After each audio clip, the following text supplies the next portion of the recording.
গাঁওখনত নাই এটাও পকী ঘৰ কোনোদিনে ঘৰত তলা নামাৰে গাঁওবাসীয়ে তথাপিও গাঁওখনত চুৰ নহয় ক'ত আছে এই গাঁওখন আজি কম সেই বিশেষ গাঁওখনৰ বিষয়ে এখন বিশেষ গাঁওখন প্ৰাকৃতিক সৌন্দৰ্যৰে ভৰপূৰ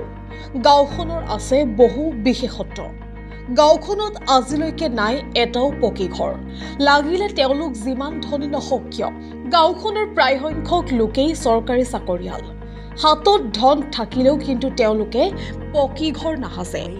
তাৰোপৰি গাঁওবাসীয়ে ঘৰত কোনোদিন তলা নলগায় তেওঁলোক ঘৰৰ পৰা ওলাই গলেও দৰ্জাত কোনোদিনে তলা নামাৰে যি সময়ত চুৰৰ ইমান বেছি উপদ্ৰৱ বাঢ়িছে তাৰ পাছতো গাঁওবাসীয়ে দৰ্জাত কোনোদিন তলা নামাৰে শুনি আচৰিত লাগিব যে তাৰ পাছতো 50 বছৰে গাঁওখনত কোনোদিন চুৰিকাণ্ড হোৱা নাই পিছে ক'ত আছে এই বিশেষ গাঁওখন নিশ্চয়কৈ আপোনাৰো জানিবলৈ মন গৈছে গাঁওখন হৈছে ৰাজস্থানৰ দেৱমালী গাঁও গাঁওখনৰ লোকসকলে কোনোদিনেই হাই কাজিয়া নকৰে লগতে মাদক দ্ৰব্য সেৱন নকৰে দেৱমালী গাঁওবাসীয়ে ভগৱান বিষ্ণুৰ অৱতাৰ দেৱনাৰায়ণৰ পূজা কৰে ৰাজস্থানৰ দেৱমালী গাঁওখনে পূৰ্বৰে পৰা সকলো পৰ্যটকৰে দৃষ্টি আকৰ্ষণ কৰি আহিছে